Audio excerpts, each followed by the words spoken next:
Olá pessoal, tudo bom com vocês? Eu sou o Júnior, esse é o meu canal Império Literário e eu estou aqui para falar sobre as melhores fantasias de 2020.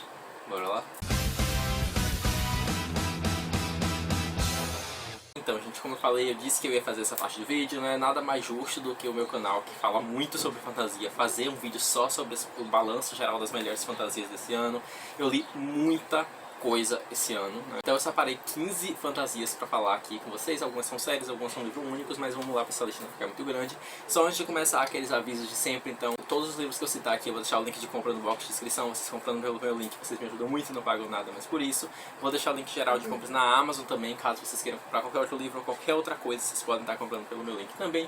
E o link de assinatura do Kindle Unlimited por 30 dias grátis, caso vocês queiram testar. Se vocês gostarem, vocês continuam. Se não gostarem, podem cancelar a qualquer momento. Também já peço para vocês deixarem um like nesse vídeo se vocês gostam do conteúdo que eu crio aqui para vocês. Já se inscrevam no canal para receber novos vídeos e ativem o sininho das notificações para sempre ficar por dentro quando tem vídeo novo, certo? E agora, sem mais delongas, vamos para os livros. Só um adendo aqui, eu percebi quando eu fui separar, né, a minha pilha de livros para mostrar pra vocês que eu li muita fantasia em inglês esse ano, né, muito mais do que eu li em português, mas a maioria dos livros que eu falar aqui já tem traduzido para o Brasil, já tem em português, então eu vou deixar, né, o link de compra da versão em português aqui no box de descrição, tá certo? Porque eu sei que é a versão que todo mundo tem um acesso a mais, ok? Mas agora vamos lá, porque são muitos livros para esse vídeo não ficar gigantesco. E eu vou falar, eu não vou botar uma ordem de preferência, né? Assim como eu fiz com o outro vídeo de melhores do ano. Eu não vou botar uma ordem de preferência, então eu vou falar aqui normalmente pela ordem de leitura que eu fiz, tá? E a primeira que eu vou falar já é uma trilogia, né? Que eu li o primeiro livro em fevereiro e fui lendo os outros livros no decorrer do ano, que é A Rebelde do Deserto, da Ari Hamilton. Esse aqui não é surpresa pra ninguém que esse livro ia estar nessa lista, né? Uma boa parte aqui eu já falei várias vezes no canal, então eu não vou me prolongar muito sobre esses livros específicos. Eu falei sobre cada um deles especificamente no livro do mês que eu li eles. Eu acho que esse aqui eu li em junho e esse aqui eu li em setembro, se não me engano. Mas é uma série que eu amei muito, né? Uma série que tem uma pegada bem diferente das que eu estava acostumado, né? Vai falar um pouco aí sobre a questão do deserto, sobre a mitologia dos jeans, que são gênios, né? Vai falar sobre uma rebelião, tem personagens muito cativantes e é uma série que eu amei demais e eu quero muito ler outros livros da autora. E recomendo muito para vocês que leiam a trilogia da Rebelde do Deserto. O próximo livro dessa lista é um que eu li em e-book, eu não tenho um livro físico aqui, que é The Forbidden Wish, da Jessica Khoury. Esse livro aqui, assim como A Rebelde do Deserto, vai se passar numa vibe de deserto, só que dessa vez é um reconto da história do Aladdin, né? Eu falei também sobre esse livro no meu livro de março, foi um livro que me marcou bastante, é uma fantasia em volume único. Esse, infelizmente, eu acho que não tem tradução para o Brasil, eu acho que ele só tem em inglês mesmo, né? Foi inclusive meu primeiro contato com audiobooks através desse livro. É uma história que me cativou muito, é uma história que é contada pelo ponto de vista do gênio e não do Aladdin, né? E só que nesse caso o gênio é uma mulher, que é a Zara. E é uma história que me cativou muito, a mitologia do mundo todo me cativou muito. Eu já amo a história do Aladdin, é a minha história favorita da Disney, por exemplo, né? Eu já sou apaixonada pela história do Aladdin, então ver uma outra perspectiva dessa história foi muito interessante. E eu recomendo muito, caso vocês consigam ler em inglês. O próximo livro dessa lista é a conclusão de uma trilogia, porque os dois primeiros livros eu não li esse ano, mas eu li o terceiro, que foi O Rei, que é o terceiro livro da série do Príncipe Cativo, da C.S. Pacat, tá? Esse aqui foi uma ótima conclusão para essa série, é um livro que estava super esgotado, eu não encontrava em lugar nenhum, né? E aí eu aproveitei que a VR, que é a editora que publica, ela lançou um novo lote, né? Ela imprimiu novos livros aí, botou pra vender de novo, eu comprei e tipo, no dia eu comprei, no outro dia tinha esgotado de novo. Eu não sei o que aconteceu, porque esse livro tava tão hypado assim. Mas é um livro que eu adoro, tá? É uma trilogia que eu acompanhei, que eu recomendo muito, é uma trilogia muito diferente, é uma trilogia de fantasia medieval, tá? Mas que não tem elementos mágicos necessariamente, tá? Ele é mais uma história medieval mesmo. E ele vai ter um quê um pouco diferente aqui, porque ele não tem protagonistas convencionais. É um mundo em que as culturas são diferentes, eles acreditam em coisas diferentes, existem menos julgamentos relacionados à sexualidade, por exemplo, né? Então aqui vai ter uma questão de culturas de dois reinos diferentes, né? Os protagonistas são os príncipes desses dois reinos. A gente tem uma cultura de escravatura aqui também que é muito diferente, um sistema político muito legal, e o muito mais legal dessa trilogia é justamente essas tramas políticas, né? essas maquinações entre esses dois protagonistas e entre os vilões, entre aspas, das histórias também. Eu gostei muito dessa conclusão, recomendo muito que vocês leiam a trilogia do Príncipe Cativo. Aí passando para abril desse ano, eu li Crescent City, né, House of Earth and Blood, da Sarah J Maas, que chegou aqui pela galera agora como Casa de Terra e Sangue, né? Ele foi lançado em setembro. Não vou falar muito desse livro, eu tenho um vídeo só sobre esse livro que eu vou deixar linkado e vou deixar aqui nos cards caso vocês queiram assistir, mas Sarah J Maas, né, nunca errou, então maravilhosa, recomendo muito que vocês leiam. Agora passando para o mês de maio, né, eu li outro livro que ele chegou aqui, né, alguns meses depois, que foi Sorcery of Thorns, da Margaret Rogerson. Esse livro aqui é o famoso livro de R$90 da editora Literalize, né, que chegou aqui, Feitiço dos Espinhos. Eu li esse livro em maio, né, antes de saber que ele ia chegar aqui. Já tinha sido anunciado, mas eu não tinha visto ainda que ele ia chegar aqui, se não me engano. Eu já sabia, agora estou na dúvida. Mas é um livro que é uma fantasia em volume único, é um livro que eu gostei muito, é uma mitologia que é diferente, vai falar sobre bibliotecas e livros mágicos, é uma temática que eu gosto bastante, particularmente. É um livro que tem uma ótima protagonista e uma dinâmica entre os três personagens principais aqui, que também é muito legal e que eu recomendo muito que vocês leiam. Como eu disse, foi lançado aqui pela Literalize. Aí depois disso, né, eu li Mistborn, o Poço da Ascensão, do Brandon Sanderson, e mais alguns meses à frente eu li O Herói das Eras, e eu não poderia deixar de falar sobre Mistborn aqui como das melhores fantasias de 2020. Por quê, gente? Porque Brandon Sanderson, né? Não dá pra não falar sobre o Brandon Sanderson em um vídeo sobre fantasia. Eu não li o Império Final esse ano, eu li o Império Final em 2019, mas o Poço da Ascensão e Heróis das Eras eu li esse ano, e eu amei muito essa trilogia. O Poço da Ascensão é o meu livro favorito dos três, eu acho, mas eu gostei muito do Herói das Eras também. Tem um probleminha no meio, né, ele perde um pouco de ritmo no meio do livro, mas ele recupera isso no final, e é um dos melhores finais de série que eu já li na minha vida, e eu recomendo muito, muito que vocês leiam Mistborn. Se vocês não leram ainda, gente, leiam, pelo amor de Deus. O próximo livro dessa lista, que também não é surpresa pra ninguém, é Corrente de Ouro, da Cassandra Clare, né? Eu li esse livro aqui em julho, ele chegou aqui no Brasil também em agosto desse ano, em outubro desse ano ele chegou aqui, né? O pessoal aí já tá lendo também, todo mundo já tá tendo acesso. É um livro que eu amei muito, é um livro que não preciso falar muita coisa, é Cassandra Clare, é livro sobre Shadowhunters, então pra mim já tô em casa, né? Então pra mim todos esses livros já são maravilhosos por si só. Mas eu recomendo muito, esse aqui é um livro que eu recomendo ainda mais para quem já leu As Peças Infernais, porque ele tem muitas referências aos personagens das Peças Infernais, e é maravilhoso, gente. É um dos melhores inícios de série que a Cassandra Clare já fez, e eu recomendo muito que vocês leiam. Aí depois disso eu li Bonecryer's Moon, da Catherine Purdy.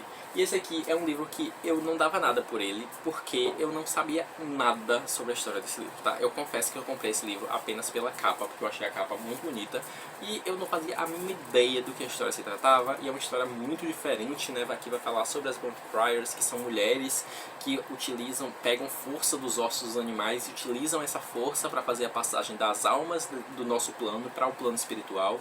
Por si só já é uma premissa muito interessante, já é algo que eu nunca tinha visto, né, em outras séries de fantasia. É um livro que também não tem publicado aqui no Brasil, que eu saiba, eu acho que não. Eu acho que vai ser uma duologia, então vai lançar o segundo livro aí ano que vem, que eu já estou ansioso. Tem um pequeno problema de romance aqui, o romance acontece de uma forma rápida demais, mas tirando isso, todo o contexto, né, de fantasia aqui deste mundo é muito bem construído, e eu adorei, foi uma surpresa muito boa ter lido essa história. O próximo livro dessa lista, eu nem vou me prolongar sobre ele, porque é The Priory of the Orange Tree, da Samantha Shen. Eu já tenho um vídeo resenha também, que tem uns 17 minutos meus falando exclusivamente sobre esse livro, tá? Então se você quiser saber mais sobre a história desse livro, vou deixar aqui linkado, vou deixar nos cards pra você ir lá assistir, tá certo? Mas saiba que é basicamente uma das melhores leituras que eu fiz esse ano, com certeza.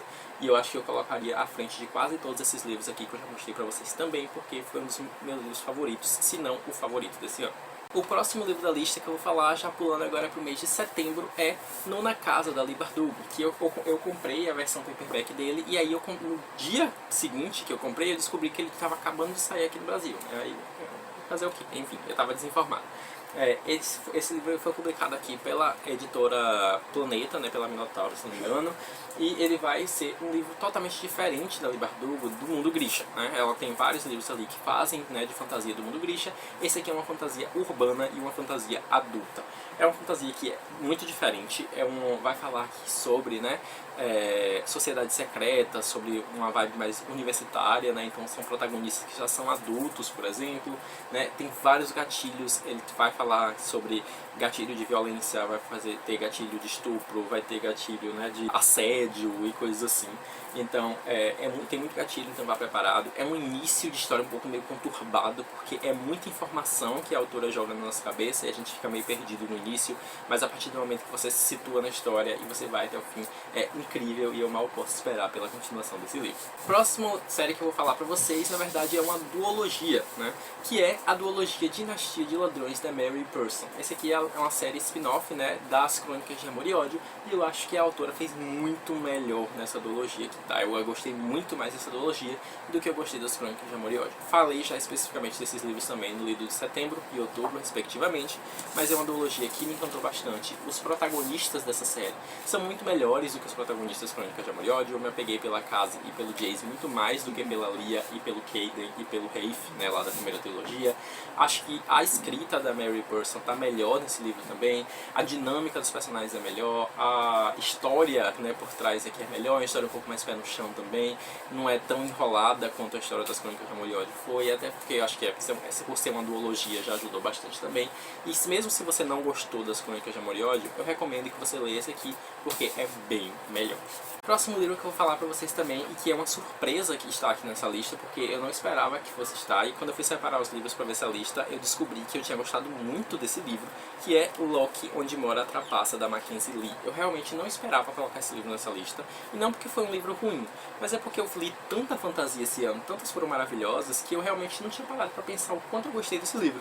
E aí quando eu fui separar a lista, eu percebi que esse foi um livro que eu gostei muito esse ano. É um livro muito leve, muito rápido, ele voa na leitura. Tem um protagonista que é muito legal, que é o Loki. Eu já gosto muito do Loki naturalmente, então é um protagonista que eu já tinha um certo apego antes de começar a ler a história. É uma história interessante, tem uma pegada de Londres vitoriana, que também é algo que já me atrai muito nas histórias. Então é um prato completo de fantasia, né, de uma história aqui vitoriana, e que vai falar um pouco sobre um personagem que não é tão bonzinho no final das contas como o Loki, né? Vai trazer alguns questionamentos muito interessantes que a Mackenzie Lee também gosta de trazer nos livros dela, e eu adorei muito essa história, recomendo muito que vocês leiam, né? Também já foi publicada aqui no Brasil como Onde Mora a Trapaça. A lista tá acabando, tá, gente? O próximo livro que eu vou falar aqui agora também não poderia deixar de aparecer, né? Novamente Brandon Sanderson aparecendo nessa lista, que é The Way of Kings, né? O primeiro livro da série The Stormlight Archive. Esse livro aqui, né, é o maior livro que eu já li na minha vida, e consequentemente o maior livro que eu li esse ano, mas é uma fantasia muito diferente, é uma fantasia que é muito complexa, que tem uma pegada, né, um feedback histórico, uma pegada política, uma pegada de guerra, um contexto de cultura, que é todo muito original, né? Brandon Sanderson, ele consegue fazer mundos com uma facilidade tão grande, eu não sei, quer dizer, não sei se é fácil, né, pra ele, mas pra gente que lê, parece que é tão natural, né, pra ele, que ele traz esses elementos completamente diferentes da nossa realidade e que todos fazem tanto sentido dentro da história. Aqui a gente vai acompanhar vários personagens diferentes, em contextos diferentes, num mundo muito complexo, tá? Eu não tenho um vídeo só sobre esse livro, mas eu recomendo que vocês assistam a resenha da Tami, do Resenhando Sonhos, porque ela fez uma resenha super completa desse livro, né? Com um guia completo explicando a mitologia, explicando o mundo, explicando o guia de magia todo ali e os personagens, e que eu recomendo muito. Se vocês tiverem interesse, passa lá pra ver o vídeo dela. Próximo livro da lista também é do Brandon Sanderson, porque eu li bastante coisa do Brandon Sanderson esse ano, e é Elantris, tá? Eu li Elantris agora em dezembro, foi a leitura coletiva do nosso clube do livro do mês, e eu adorei esse livro também, tá? Elantris é uma fantasia em volume único, diferente dos outros livros do Brandon Sanderson que eu já li, mas não deixou de me surpreender nem um pouco por causa disso. É uma história muito completa, que tem também um sistema de magia, uma cultura muito diferente, um mundo muito bem construído do Brandon Sanderson. É um livro que eu não acho ele tão bom quanto The Way of Kings, quanto Mistborn, por exemplo, porque também é o primeiro livro que o Brandon Sanderson escreveu. É uma fantasia inicial dele, ele estava meio que se encontrando como autor, ele evoluiu muito, né, desde o momento que ele lançou Elantris até os livros atuais, né, os mais atuais dele. Então, de certa forma, a gente sente uma diferença na escrita. Eu acho que Elantris ela é muito mais simples do que os outros livros de fantasia que ele escreveu. Eu acho que Elantris tem uma pegada um pouco mais previsível em algumas questões também. Tinha muita coisa que acontecia e que bem antes de acontecer eu já sabia que aquilo ia acontecer, então tem uma certa previsibilidade na história, né, o que não é necessariamente uma coisa 100% positiva, mas também não é uma coisa horrível, tá? Então, no contexto geral, tem personagens muito cativantes. Eu acho que a minha personagem favorita do Brandon Sanderson até o momento está em Elantris, que é a Sarene. Então, assim, é um livro que eu amei muito, apesar de não ser tão bom quanto Mistborn, quanto The Way of Kings, ainda é um livro que eu adorei e que eu recomendo para qualquer um. Infelizmente, tanto Mistborn quanto Elantris estão muito difíceis de encontrar aqui no Brasil, né? As editoras já não publicam mais o livro físico, então vocês acham mais ou por sebos, ou o e-book, né? Então eu vou deixar o link dos e-books aqui, caso vocês queiram comprar, tá certo? E para finalizar essa lista, gente, o último livro de fantasia, que foi a minha última leitura, inclusive, né, e que não poderia deixar, quando eu terminei esse livro, eu estava tão encantado que eu não poderia deixar de citar ele aqui nesse vídeo, que é The Starless Sea, da Erin Morgenstern. Esse aqui é o segundo livro, né, da autora do Círculo da Noite. Eu já tinha amado o Círculo da Noite quando eu li, então aí eu peguei esse livro, eu estava muito ansioso para fazer essa leitura também. A Tami, né, do Resenhando Sonhos, panfletou tanto que eu também fiquei ainda com mais vontade de ler, né. Inclusive, um lembrete, né, em fevereiro do ano que vem a gente vai estar fazendo uma leitura coletiva. Eu, a Rô da Biblioteca da Rô e a Camille, né, do Caneta Tinteiro, a gente vai estar fazendo um projeto de leitura coletiva do Círculo da Noite. No meu caso vai ser uma releitura para mim, para a Rô vai ser a leitura pela primeira vez, por exemplo, né. Então a gente vai estar organizando, depois a gente vai falar tudo direitinho como é que vai funcionar, mas a leitura vai acontecer em fevereiro, tá? Mas voltando para Starless Sea, né, é um livro que eu amei muito, é um livro muito diferente, que tem aquela pegada mágica que só a Erin Morgenstern consegue ter, né. É um livro de fantasia, ao mesmo tempo trabalha um pouco com realismo mágico. Esse aqui é uma história de histórias dentro de histórias, então o protagonista ele encontra um livro e nesse livro ele vê algo que aconteceu na vida dele, ele fica instigado a descobrir por que a vida dele está naquele livro, e aos poucos eles vai entrelaçando essas histórias desses livros com a história dos protagonistas, desses outros personagens. É uma complexidade tão grande na história que eu terminei e eu tive a sensação de que eu precisava ler de novo, sabe? Porque eu queria entender ainda mais. Eu entendi a história, eu peguei, né, as referências, eu peguei todas as ligações, eu acho pelo menos que eu peguei a maioria das ligações aqui que foram feitas. Mas sabe, quando sempre falta alguma coisa, são muitas histórias dentro de histórias e que parece que eu lendo uma segunda vez eu vou conseguir aproveitar ainda mais, então eu tenho muita vontade de reler. Eu vou tentar fazer isso talvez ano que vem, né, não sabemos, para tentar pegar ainda mais, né, os detalhes mágicos que essa história traz pra gente. Mas eu amo muito esse livro, né, e eu vou falar melhor sobre ele na hora que eu falar sobre os livros de dezembro, provavelmente. Mas a Tami também fez uma resenha desse livro que ficou muito legal, então eu também recomendo para vocês assistirem a resenha dela. Então é isso, pessoal, esses foram os livros de fantasia que eu tinha pra mostrar pra vocês. Vocês viram que não foram poucos, né, porque eu basicamente só leio fantasia, né, eu leio muito pouco outros gêneros e a fantasia é uma das coisas que eu mais leio na vida, é o meu gênero favorito. Hoje, não sei se sempre vai ser, mas eu acho que não vai deixar de ser tão cedo. E eu não podia deixar de citar nenhum desses livros que eu falei aqui pra vocês. São 15 livros no total, né? Alguns séries, alguns livros únicos. Eu espero que vocês tenham gostado desse vídeo. Deem like se vocês já gostaram. Deixem nos comentários as suas opiniões sobre os livros aqui. Se vocês já leram algum deles, se vocês têm opiniões parecidas ou diferentes, se vocês têm interesse em ler cada um deles, né? Se eu instiguei vocês a lerem cada um deles, então eu vou adorar conversar com vocês sobre cada um desses livros, porque eu amo todos eles, né? Já se inscreva no canal para receber novos vídeos e ajudar na divulgação, e ative o sininho das notificações para sempre ficar por dentro quando tem vídeo novo. Me sigam no Instagram, que é JuniorAndrade48, sejam meus amigos do Scooby, que eu vou deixar o link aqui embaixo. A gente se vê no próximo vídeo. Tchau!